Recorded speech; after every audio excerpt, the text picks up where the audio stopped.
দুর্ঘটনাবশত এই লোকটির চোখ একটি অ্যান্টিক পিস দ্বারা কেটে যায়, কিন্তু তারপর থেকে সে অদ্ভুত এক শক্তি পেয়ে যায়। চোখ বাঁধা অবস্থাতেও সে দেওয়ালের ওপারে থাকা নার্সের কাপড়ের নিচের লকেটও দেখতে পাচ্ছিল।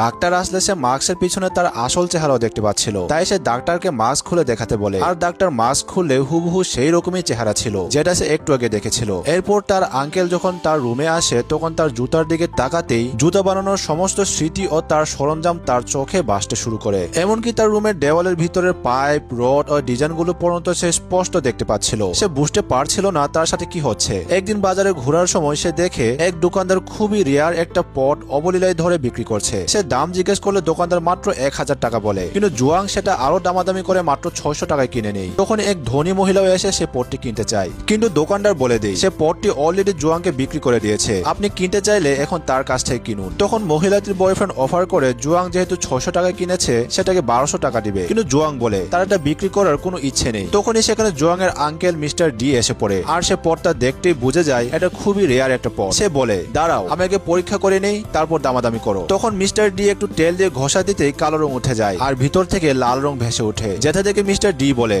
এটা নাকি গুইজাং বংশের রাজার চা কাপ। তখনকার দিনে ফ্লাক্স ছিল না, কিন্তু এই কাপে রাখলে চা অনেকক্ষণ গরম থাকতো। সে তখন জুয়াংকে বলে আমি 1 লাখ টাকায় কাপটি কিনতে চাই। জুয়াং তখন বলে সমস্যা নাই আঙ্কেল, আপনি চাইলে ফ্রিতেও নিতে পারেন। কিন্তু তখনই ধনী মহলের বয়ফ্রেন্ডের দাম হাঁকায়, সে এটার জন্য 3 লাখ দিবে, কিন্তু জুয়াং বলে সে এটা তার আঙ্কেলকে দিবে। পিছনে পটটির বিক্রেতা তাদের এসব কথা এতক্ষণ চুপচাপ শুনছিল, আর সে আফসোস করছিল কারণ সে মাত্র 600 টাকায় জিনিসটি বিক্রি করে দিয়েছে। তাই এবার সে এসে বলে আমি 6 লাখ দিব, আমার জিনিস আমাকেই বিক্রি করে দাও। কিন্তু ধনী লোকটির এখন ইগোতে লেগে যায়, সে বলে ওঠে 1 কোটি, বলো আর কত দাম বলতে চাও। কিন্তু দাম শুনে দোকানদার পিছু হটে যায়। এত দাম ওঠার পরেও জুয়াং বলে কিন্তু আমি এটা আমার আঙ্কেলকেই দিব। কিন্তু মিস্টার ডি তখন বলে যখন সুযোগ আসে তখন বোকামি করো না, আমি এটা নিব না, তুমি বিক্রি করে দাও। জুয়াং তখন 600 টাকার পট 1 কোটি টাকায় বিক্রি করে দেয়। বিক্রি শেষে জুয়াং এর গিল্টি ফিল হচ্ছিল, এটা ভেবে যে সে দোকানদারকে ঠকিয়েছে। তাই সে তার আঙ্কেলকে জিজ্ঞেস করে আঙ্কেল, আমার মনে হয় আমি দোকানদারকে ঠকিয়েছি, আমাকে তাকে কিছু